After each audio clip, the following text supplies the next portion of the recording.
Buenas noches, es un gusto que podamos continuar con el estudio del Evangelio de Juan. En esta oportunidad estaremos trabajando los versículos 29 al 34 y haremos un recorrido por el Antiguo Testamento que nos va a servir como antecedente para tener una mejor comprensión de lo que Juan el Bautista está enseñando en esta sección. Así que nos aprestamos entonces a continuar con el estudio de Juan capítulo 29 al 34. Entonces, el día de hoy vamos a trabajar el capítulo 1 siempre, los versículos 29 al 34. Y vamos a encomendar este tiempo en las manos del Señor. Así que los invito a que oremos. Padre, te damos gracias nuevamente porque podemos seguir estudiando tu palabra y a través de la misma queremos seguirte conociendo más y más, aprendiendo sobre tu voluntad para nuestras vidas y también entendiendo el por qué dejaste tú tu evangelio, que es para que sea compartido con todo aquel que no conoce al Señor y que tiene necesidad de salvación. En el nombre de Cristo nos encomendamos en tus manos. Amén. Pues bien, iniciaremos entonces con el capítulo, con el versículo 29. El día anterior, y aquí les voy a leer un par de versículos del estudio anterior, y dice ahí el día anterior, porque cuando veamos el versículo de ahora va a decir al día siguiente. Entonces, el día anterior, Juan Bautista, cuando le estaban interrogando, lo vimos en el estudio pasado, cuando le estaban preguntando, bueno, ¿quién eres tú? ¿Eres el Cristo? ¿Eres Elías? ¿Eres el profeta? Y Juan fue contestando a esas preguntas. En el versículo 26-27, Juan le respondió diciendo, yo bautizo en agua, pero en medio de ustedes está uno a quien ustedes no conocen.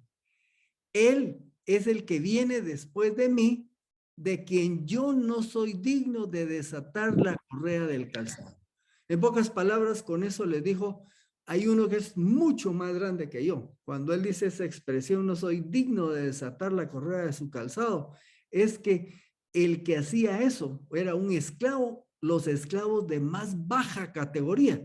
O sea que lo que está tratando de decir Juan el Bautista es, ese que ustedes no conocen, pero que ya anda por acá, es en grandeza es superlativamente mucho más grande que lo que yo puedo ser.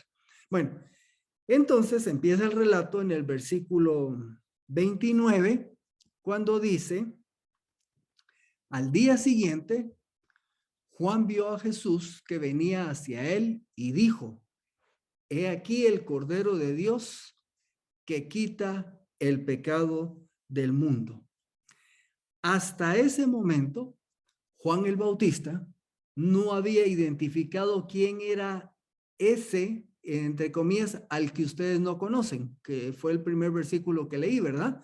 Les dijo, hay uno que anda aquí ya entre ustedes que ustedes no conocen. Y hasta en este momento Juan Bautista lo está identificando y se refiere a él como el Cordero de Dios. Ahora, nosotros por nuestros antecedentes religiosos, llamémosle, porque de los que estamos acá, si alguno no proviene de familia evangélica, no le es extraño el término el Cordero de Dios, porque la religión predominante que ha habido en Guatemala, pues ese término también se utilizaba. Al menos yo soy converso a los 17 años, vengo de una familia donde no se leía la Biblia ni nada, pero por lo menos en los servicios religiosos de la religión predominante en el pasado, pues se oían estas frases. Pero para alguien que es de una cultura diferente, entender qué es el Cordero de Dios quizás podría ser difícil. Pero vamos a irnos hacia el pasado y vamos a entender un poquito esto del Cordero de Dios. Primero, como a veces hago, me fui a buscar una palabra al diccionario de la lengua española que dice la palabra expiar. Expiar quiere decir borrar las culpas, purificarse de ellas por medio de algún sacrificio.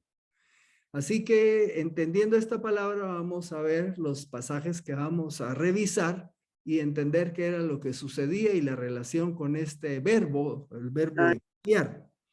Vamos a irnos entonces bien al inicio de la escritura, allá a Génesis capítulo 2, 16, 17.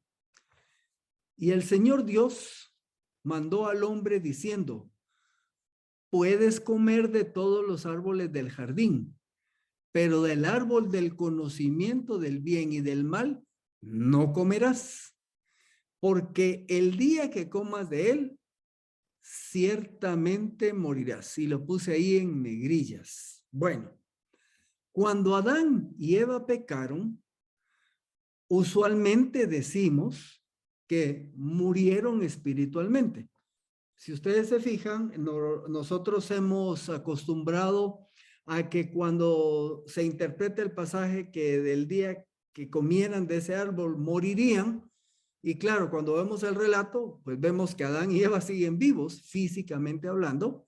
Entonces lo que hemos, y es cierto, pues sí es cierto, ellos murieron espiritualmente, su relación con Dios, una ruptura por esa desobediencia, por ese pecado, y murieron espiritualmente, es cierto, pero también pudieron haber muerto físicamente, porque cuando Dios les dio la advertencia, el día que de ese árbol coman, de ese fruto, morirán. Y podría haber tenido implicaciones físicas, pero no pasó. Y la pregunta sería, ¿por qué no murieron físicamente después de haber pecado? Tengo una respuesta aquí anotada abajo. Por la gracia y el amor de Dios. Recuérdense que preguntábamos o comentábamos hace algún tiempo cómo era la salvación en el tiempo del Antiguo Testamento o antes de que Cristo viniera. Y respondimos que la salvación siempre ha sido por gracia. Y aquí por la gracia y el amor de Dios es que Adán y Eva no murieron físicamente, aunque sí murieron espiritualmente. Ah, ok. Pero, ¿y entonces cómo fue eso posible?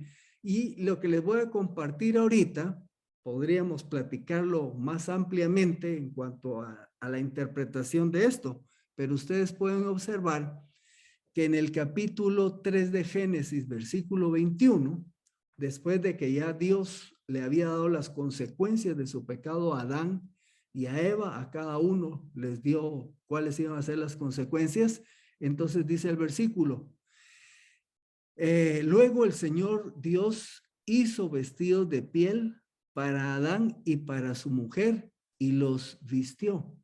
Y anoto al inicio de esta frase que no murieron porque hubo expiación. Cuando uno lee Génesis y lo lee así de corrido, quizás uno no nota esto, pero es que saben que hubo consecuencias. Hubo una muerte, hubo expiación.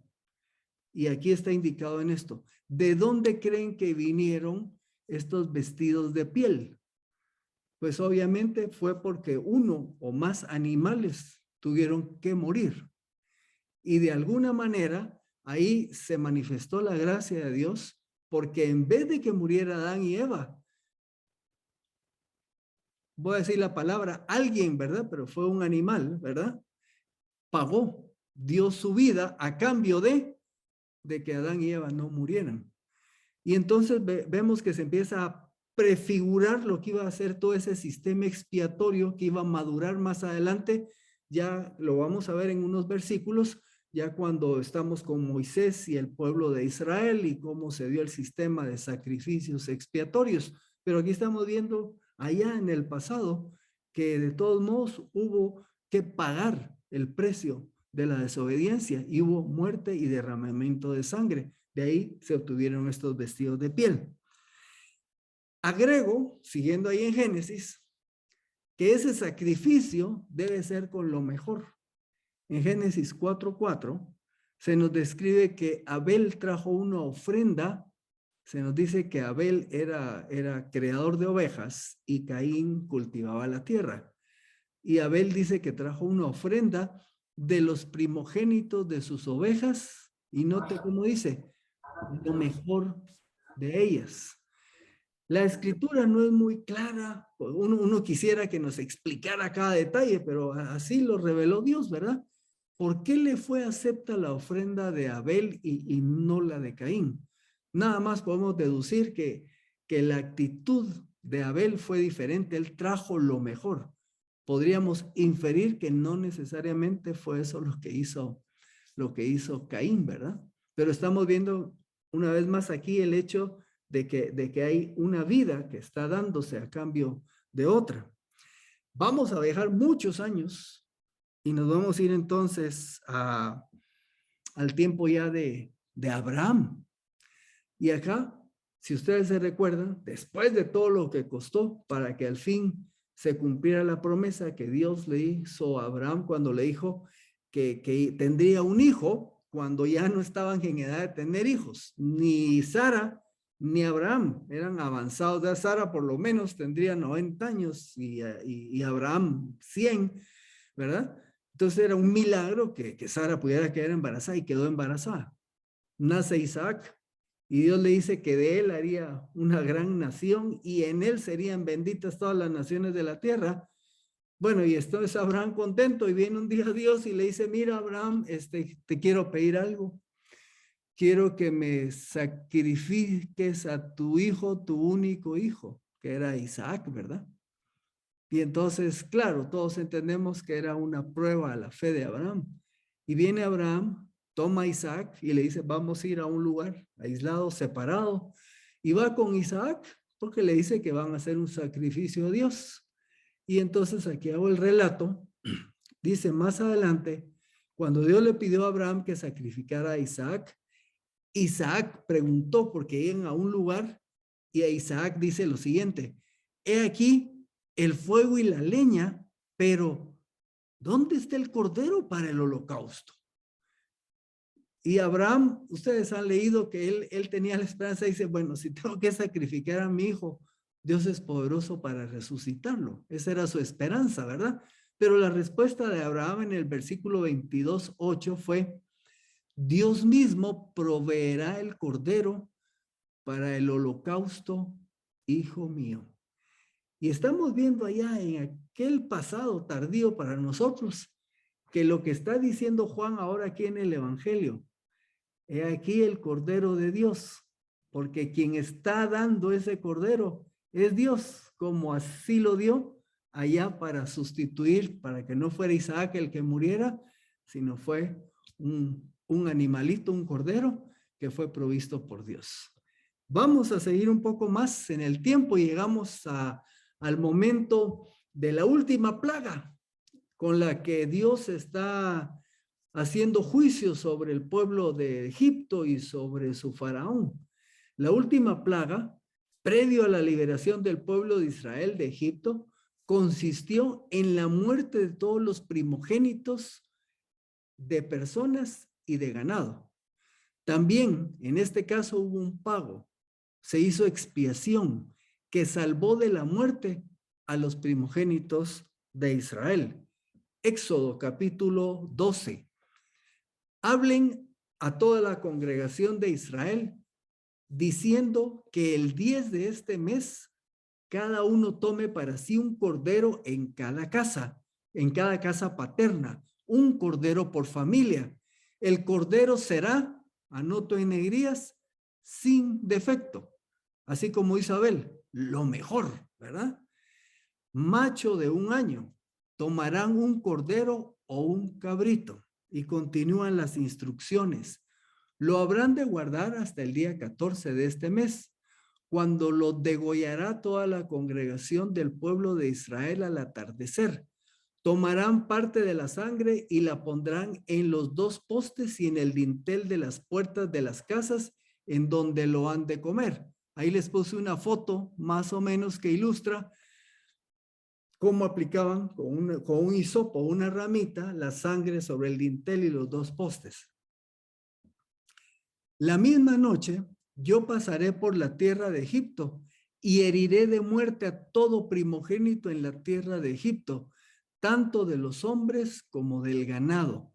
Así ejecutaré actos justicieros contra todos los dioses de Egipto yo el Señor. Esa frase quiere decir, lo que digo se cumplirá.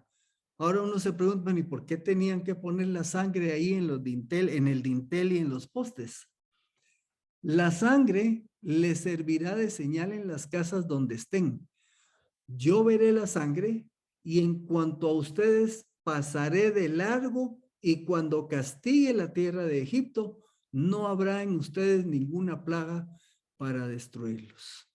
Entonces, nuevamente, si se fijan desde que venimos viendo, ¿verdad? Ha habido una muerte sustitutoria.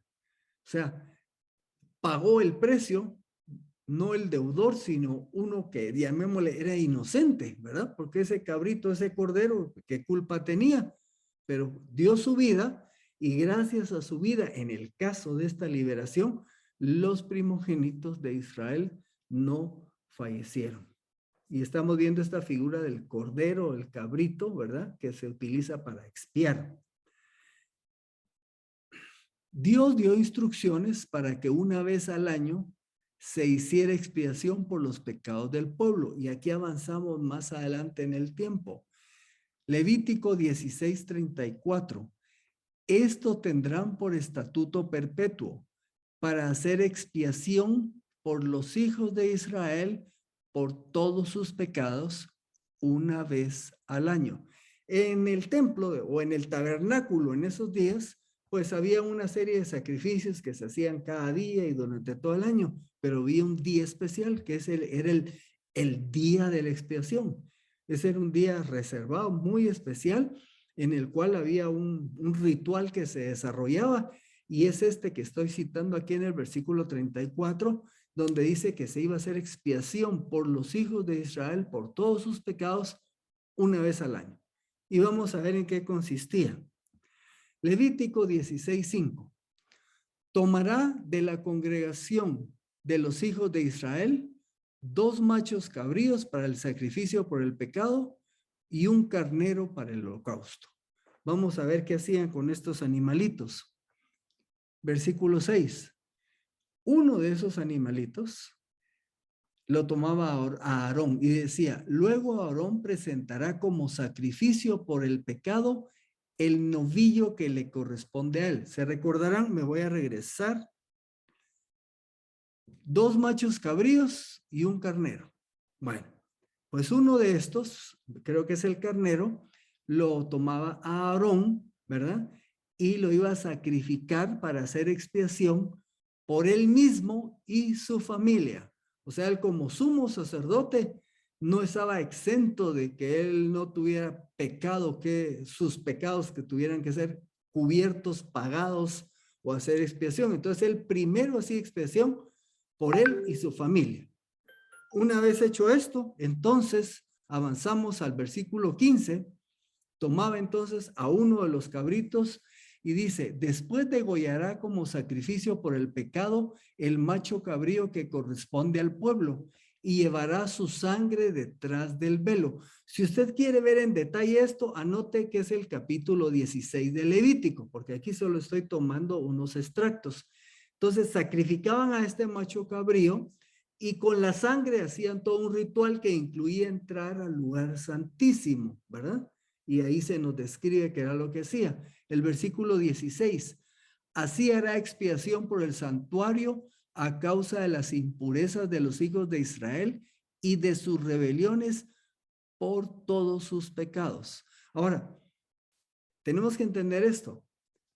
Esto no era el pago definitivo, sino sencillamente era la manera como en lo que Cristo venía, en lo que venía el Cordero de Dios que quita el pecado del mundo, Dios proveyó un sistema en el que el pueblo tenía que tener fe y confiar en él, y les ilustraba cómo un animal perdía su vida a cambio de los pecados del pueblo. Y este es el día especial del día de la expiación, que era degollado este macho cabrío y derramada su sangre. Habían 2 machos cabríos. El segundo macho cabrío, bueno, dice, cuando haya acabado de hacer expiación por el santuario, por el tabernáculo de reunión y por el altar, que fue el primer macho cabrío que había sido degollado, hará acercar al macho cabrío vivo. Cuando ustedes leen el capítulo entero, dice que se echaban suertes para escoger cuál iba a ser sacrificado y cuál era el que no iba a ser sacrificado. El segundo macho cabrío que no iba a ser sacrificado nos describe en el versículo 21. Aarón pondrá sus 2 manos sobre la cabeza del macho cabrío vivo y confesará sobre él las iniquidades, las rebeliones y los pecados de los hijos de Israel, poniéndolos así sobre la cabeza del macho cabrío. Luego lo enviará al desierto por medio de un hombre designado para ello, y era llevado y dejado allá en el desierto. Esto, por un lado, había la expiación, el derramamiento de sangre del primer macho cabrío, y este otro, que era sobre el que se inclinaba Aarón y declaraba o recitaba todos los pecados del pueblo de Israel, y este segundo era llevado lejos al desierto y alejado. Hay un salmo que nos puede ilustrar esta escena, que es el Salmo 103:2.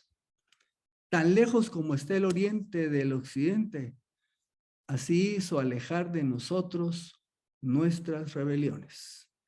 Pero esto tenía que hacerse cada año. Cada año se celebraba este día de la expiación. Había derramamiento de sangre. Como dice Hebreos 9:22, pues según la ley, casi todo es purificado con sangre, y sin derramamiento de sangre no hay perdón. Aquí mismo en Hebreos ya nos va a atar esta historia, dice, porque Cristo no entró en un lugar santísimo hecho de manos. El sumo sacerdote entraba en el lugar santísimo del templo, ¿verdad? Y hacía el ritual con la sangre del cordero degollado. Pero aquí el autor de Hebreos nos dice que Cristo no entró en el lugar santísimo hecho de manos, figura del verdadero, sino en el cielo mismo para presentarse ahora delante de Dios a nuestro favor. Tampoco entró para ofrecerse muchas veces a sí mismo. Recuérdese, el día de la expiación era una vez al año. Cristo no entró para ofrecerse muchas veces a sí mismo, como entra cada año el sumo sacerdote en el lugar santísimo con sangre ajena. De otra manera, si no hubiera sido así, le habría sido necesario padecer muchas veces desde la fundación del mundo. Esto es a Cristo. Pero oiga, pero ahora Él, o sea, Cristo, se ha presentado una vez para siempre en la consumación de los siglos para quitar el pecado mediante el sacrificio de sí mismo. Y toda esta vuelta que les hice dar, precisamente es para llegar a donde empezamos con el versículo 29. Al día siguiente, Juan vio a Jesús que venía hacia él y dijo, he aquí el Cordero de Dios que quita el pecado del mundo. Y es que esto fue ya el clímax, la cúspide del programa de redención de Dios, porque hasta ese entonces había que hacerlo anualmente, me explico. Y nada más era una prefiguración de lo que iba a ser la obra expiatoria de Cristo, porque aquí es donde se realiza ya, se consuma el pago, la expiación por el pecado del mundo. La totalidad del pecado del mundo, el pecado universal es quitado, removido por la obra de Cristo en la cruz. Y cuando aquí dice mundo, se refiere a la humanidad. O sea, la obra de Cristo es total, completa, cabal, no hizo falta nada, cumplió a cabalidad con los requerimientos de justicia de Dios. Y eso es de darle gracias al Señor, porque pensemos un momento, si no fuera por eso, si no fuera por lo que Cristo hizo, seguiríamos muertos en nuestros delitos y pecados. Ahora, cuando aquí dice el Cordero de Dios que quita el pecado del mundo, eso no es automáticamente aplicable a toda la humanidad, sino hay condición, y es para todos aquellos los que le recibieron, los que creen en su nombre. Aquellos que recibieron el derecho de ser hijos de Dios son los que les es aplicado este perdón de pecado, perdón de pecados. Aquel que rechaza la obra redentora de Cristo no obtiene el beneficio del perdón de su pecado. Versículo 30. Agrega Juan Bautista: este es aquel de quien dije, después de mí viene un hombre que ha llegado a ser antes de mí, porque era primero que yo.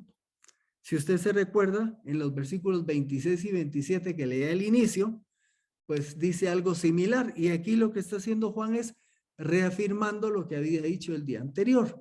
Posiblemente había tenido cierta audiencia, ahora había variado un poco, entonces lo está reafirmando. Y cuando dice, que ya lo discutimos, que es después que mí, pues es que resulta que Juan el Bautista era 6 meses mayor que Jesucristo y había iniciado su ministerio antes que Jesús. En ese sentido, pues Jesús es después de Juan el Bautista, pero agrega que es primero que yo, porque como vimos al inicio del capítulo, en el principio era el verbo y el verbo era Dios y el verbo era con Dios. O sea, la preexistencia de Cristo lo hace precisamente ser antes que Juan el Bautista.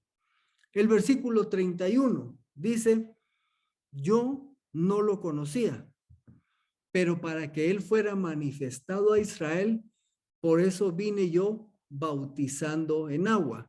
Y algunos de ustedes podría decir, ¿cómo que no lo conocía?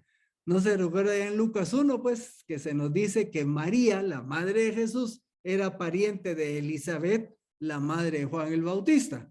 Entonces eran parientes. Entonces alguno diría, ¿cómo dice Juan que no lo conocía? De alguna manera sí estaban emparentados. Sí, eso es cierto, pero no se está refiriendo a eso. No que no supiera quién era ni que no lo conocía absolutamente, sino no lo conocía como el Mesías, ¿verdad? Recuérdese que Elizabeth reconoció eso, el privilegio que dice que la madre de mi Señor venga a visitarme, pero eso es algo que quedó allá. Si ustedes se recordan, uno de los mensajes que tuvimos el día domingo, hacía un enfoque uno de los hermanos del cuidado con el que se daban a conocer ciertas noticias por ese ambiente de persecución que había, ¿verdad? Jesucristo inicia su ministerio público hasta este momento. Así que Juan el Bautista no conocía a Jesús como el Mesías. Lo llegó a saber por revelación de Dios. En ese sentido, no lo conocía. ¿Cuál era el objetivo del ministerio de Juan Bautista? Su objetivo fue dar a conocer al Mesías, hacerlo público, traerlo a la luz pública. Cuando él empieza con este bautismo de arrepentimiento, preparando el camino para el Señor, es porque entonces aquí, en esta escena, que es donde él dice, aquí el Cordero de Dios que quita el pecado del mundo, entonces ya está haciendo público, por así decirlo, el inicio del ministerio de Jesús para esos 3 años que seguirían en adelante. Versículo 32. Juan dio testimonio diciendo, he visto al Espíritu que descendía del cielo como paloma y posó sobre él. Aquí en el Evangelio, el apóstol Juan no presenta, no describe el bautismo de Jesús.